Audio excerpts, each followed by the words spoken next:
Welcome to Set the Record Podcast. I'm Malcolm Anthony, and my partner in crime, Chicago's very own, Kev Hernandez. Hello, all. Subscribe to the podcast wherever you listen. Follow us on Instagram and Twitter at Set the Record Pod. Leave us a voicemail. Yeah. Of course, we'd love to hear from you. Anchor.fm/Set the Record Pod.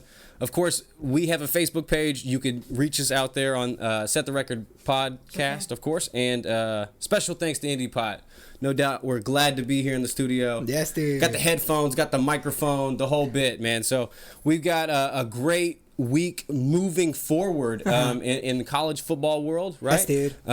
Our teams all got W's. Oh, man. Right? First time in the last episode was the first time in the YouTube, since we started recording the YouTube videos, that has happened. So absolutely. Let's continue riding that wave. So, and we've got the week 4 in the NFL, and of course, we're going to drop a jam for you today. Something everyone should just kind of go out and just enjoy, their life. So, NCAA, we've got kicked off for you on a Friday. Yes, we should TU always kicking off games on weird days. Yeah. We've had Monday football. We've had Tuesday football. Yeah. Thursday. Friday is this game on the 1st. Friday at 6:30, we are playing Houston. Undefeated Houston. Man. Always comes to town. Houston. They come to play every single time they come through, dude. It's always like a overtime or double overtime thriller, dude. It's always really exciting whenever Houston comes through. No doubt about it. With the receivers we mentioned in the last episode, we've got Johnson, Santana, and Crawford Jr. as main points of the offense, right? Yeah. You got key guys that really Davis Brin has anybody to throw it to, because you got Shamari Brooks in the backfield as well, dude. And there's no problem with TU's run game. They've got many guys who are actually capable of running the football. For sure. Prince as well. I was like, I know there's another great running back there. Second. And then Watkins had that run as well. Like we've got guys who are just so capable. There's a lot of offensive weapons. We've got a lot of weapons. weapons for Davis to get the ball to. And we've said the last couple of games he's gotten over 350 yards. Even against Ohio State, he did throw for over 400 yards in that game. Ranked 10 at the time. So I think we've got a good set of skills moving into this game. I don't think even Liam Neeson can stop these Tulsa Hurricanes. So. No way. No way. Unless they kidnapped his daughter. Shit. The All Tulsa right. Hurricanes. You said it. I think that if they can continue scoring, putting in high output, putting up 41 against Arkansas State last week, I think that they can definitely compete with Houston. They are going to get into Houston's face, get into the grill. I think it's going to be really good for, a little Texas barbecue. Okay, well, you know what? I like that. A little TU beating on a little Texas action in Houston. I think this is going to be a really close game. I'm going to predict the score for you today because I think this is going to be a really good game. 30-28 is how I have it. I think it's going to be a really close football game, and this is all predicated on Davis Brin playing proper football and getting to his weapons and utilizing the run game. So that's the game I see for TU in week 5. Week 5, yeah, right. No, I think that's gonna be. I'm with you, and I'm also not with you. Okay. I think it's gonna be close, but in TU's favor. I think just because of what Tulsa did to Arkansas State, I think Houston, even though they're undefeated, I think Tulsa can hand them their first loss in a close one. Something similar, 31-29, but up by, they just win by 2, win by 3 kind of thing. Yeah, I like that. It's gonna be close. It's gonna be close, especially playing away. But I think TU plays better away.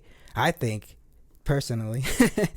But on Saturday we have OU versus K-State, and this is the one. Okay. This is the one game where I'm a little worried. I'm a little OU trepidatious. fans should be a little This is the bugaboo for OU right here. Every time OU and K-State come down to time to play, we had Skylar Thompson last year for K-State run roughshod all over OU and get the upset. Yes, and that's what I think now. K-State has the history. They have the capabilities. They've won the last 2 meetings against OU, and really, if Spencer Rattler hasn't shown up yet, right? We haven't seen anything special out of him other than the 76-0 victory against the team that had no business being on the same field as Oklahoma. I really personally think OU should they got their hands full against K-State. Yes. You know what I'm saying? Yeah. This is really the upset. This is an upset potential because we just saw West Virginia take Oklahoma all the way to dude. the final 2 seconds of the game. They needed it. And really, OU's going to have a lot of trouble with this team as well. Yes. This is a team in K-State. We just saw Oklahoma State put a little pressure on, and Oklahoma State to me has got a better defense. So I think the Sooners are going to be really looking at their first loss this season potentially, but unless Gabe Burkich has anything to say about it. That's funny you say that. Kicker, homie. Yeah, that's the reason I actually have OU got 27-24 by literally the foot of Burkich. That's the only way they pull out the victory. And it's funny. I imagine because they were down. OU was down at halftime against West Virginia. I imagine OU being down against K-State going halftime and then coming out with the win. I feel very confident this week that we can pull off another our three teams win again, because Oklahoma State will be facing Baylor, dude. In the evening game, you got the cojones to say they're gonna go out and pull the win off against Baylor. I like sure that. do, Way. I like that you say that because I don't see that coming. I actually think this is the week the O will go and Oklahoma State's O will go. Baylor's a hot team. I think their offense is really nice. And really it's dependent on whether Spencer Sanders is going to be able to do or replicate what he did just last week. I wish. Because if he can put that kind of offense up, clean football, no turnovers, we're going to be looking like a better football team. So even against the Baylor, we're playing at home. I just think Baylor's offense is more consistent. I don't think that the Cowboys are going to be able to keep up the whole game. I see us losing 31-20.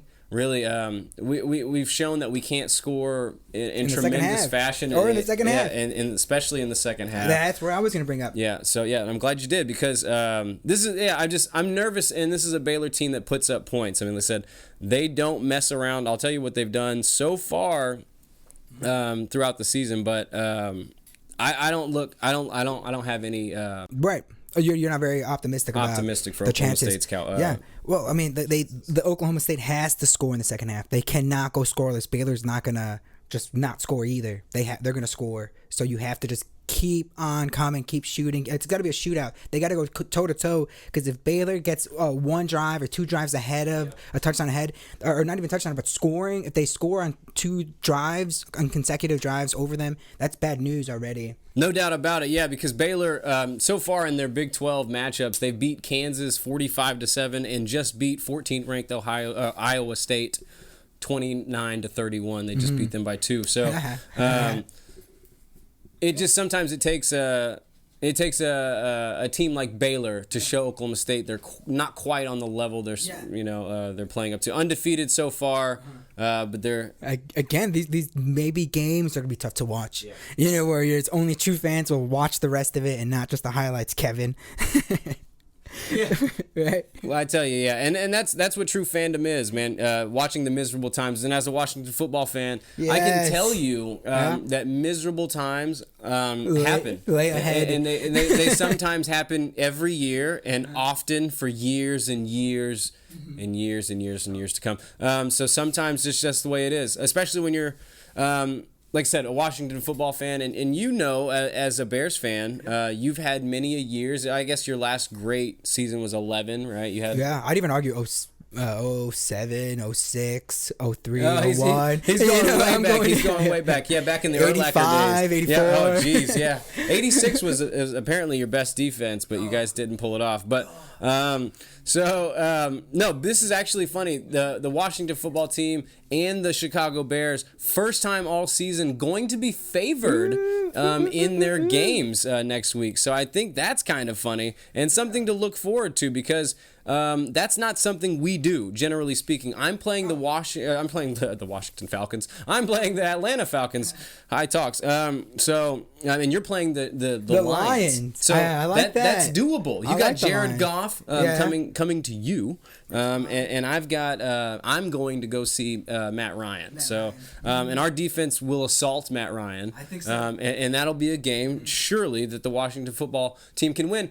Taylor Heineke. Yeah. He just signed a deal with Bud Light, so it's Bud Light-eke. Right? I like that. Right? Because apparently Heineken dropped their shit, and he reached out to them and was like, hey, I can't. We should do a deal. You can't spell Heineke without Heineken. Right? Yeah, but they dropped the load. Yeah. Bud Light came right there to pick up the bag. Yeah. And you know what? Resident Laker fan Larry Bird actually agrees with this scenario as well. So I'm just saying. I like that. I like that a lot. It's gonna be. And then I want to bring up I'm actually happy to hear that the Bears are facing the Lions. I do like that. But I mentioned the Cowboys. I mentioned the Panthers in the last one. These are two defensive meeting of the minds. These teams are super defensive. Panthers lead the league in sacks. Cowboys lead the league in takeaways. Bro, it's absolutely tremendous, and I cannot wait to see these two guys get together, these two defensive headbutts. A game that I'm also looking forward to are the Cardinals and the Rams. Yeah, Cardinals-Rams, great football game. Two teams that going into week 4 definitely have the potential to be undefeated. You got the Rams facing a Buccaneers team. That's going to be a hot game week 4 or week 3. And definitely the Cardinals, who've shown so far with all the weapons they have on the field, D-Hop. They can put up numbers, dude. Kirk, they can put up points. They've got guys who are very capable of putting up points. And obviously we love Kyler Murray. But for me, the game of week 4 is the Patriots, Buccaneers. Yeah, it's Sunday night. We got Tom coming back to New England, right? The Tampa Bay Buccaneers are favored already by 5.5 points. Wow. But is this the game Belichick has been? This is what he's been getting his whole team prepared for all season long. No other game. It's just this last season. Beating Tom. They're going to harass Tom. He knows every weakness Tom has. He's going to do that. He's going to throw things that Tom never even saw. I think how do you feel about this game? Dude, I look forward to it. I look forward to Tom Brady just showing everybody it wasn't Bill Belichick. It wasn't just the system. He is a great quarterback. He's the GOAT. Obviously. So I think this is going to be really great. I cannot wait to see how that ends on Sunday night, dude. That's going to be super exciting stuff. Yeah, I've got one surprise game that I don't think anybody's. I think most people are going to be sleeping on, and it's going to be the Thursday night football game. Jaguars, the defeated Jaguars, 0-2 versus the 1-1 Bengals, who beat they beat the. Well, the Bears just beat them by 3, but barely scraped it. But yeah, the Bengals, that's interesting. Why? Yeah, that is why are you interested in these teams? Well, these teams. This game. Okay, in this particular. game. They've got Trevor Lawrence. Right? Yeah. Starting for the Jags. That's and right. you've got Joe Burrow going out for the Bengals. And that is a Clemson LSU rematch of the quarterbacks from just the championship just 2 years ago. Interesting. So this is a rivalry renewed in the NFL, right? Cool. And I'd like to see Lawrence get his first win against Burrow. But realistically, the Jaguars are a team reeling probably for a 1-15 or 1-16 season. So it's gonna be a rough year going for the Jags, but this could be that one that they get all year. So look. Speaking of just the one, Jaguars are the only team in the NFL that score a kick return touchdown in the league so far. So one for one on one. But bro, just to end the show, normally on the podcast we'd like to do a jam, and I don't think we've done a jam on this show. Maybe we have yet. Oh yeah, we did that one on the football when we first started. But I just wanted to ask you, have you been jamming on anything recently? Jamming? Yeah, man, of course I got a jam, man. Growing weed. I've been growing my pot plants and really growing any plants. Dr. Green Thumb. Yeah, I've been trying my green thumb out, and it's been wonderful. Really, it's one of the most stress relieving things people can do. It's therapeutic. Get in there, just kind of clip and trim and it's such a process. Right now I'm on week 8 of flower on my girls. A lot of patience. And it's very patient process, but 2 more weeks to go. We'll be in the curing process. And yeah, I mean, it's really fun. Really, it's not about growing the pot necessarily, but growing any plants. Tomatoes, strawberries, just finding the thing that centers you. Yeah, and absolutely. That's part of of what I do is to meditate and make it go away. Yes. This is all part of that chi, you know what I mean? Yeah, the way you live. I love that. And I was gonna mention just Scott's Fest in Broken Arrow last year. Bro, I went for my birthday. I saw Flatfoot 56, Celtic band from Chicago. There was axe throwing, hair braiding, beers, VIP passes was legit, dude. It was awesome. At one point, I was just shouting, "Ole, ole, ole!" I saw ole. Brick kill someone with a trident. yeah. See what I'm saying, dude? Oh man, it was beautiful. It was outside, open doors, dude. Everybody was so nice, man. Just a ton of energy. It's just really, man, it was just really enjoyable. But this has been the show. I really appreciate everybody who's been listening. This is I'm Kev Hernandez. This is my boy Malcolm Anthony. This has been Set the Record Podcast. Be sure to look us out on Instagram, Twitter, Set the Record Pod. We are on Facebook. Rate, review, subscribe. Shout out Indie Pot. Shout out 20 on the Town. Shout out Anchor, Pocket Cast, Spotify. Just you can find us. Meditate, make it go away. Peace.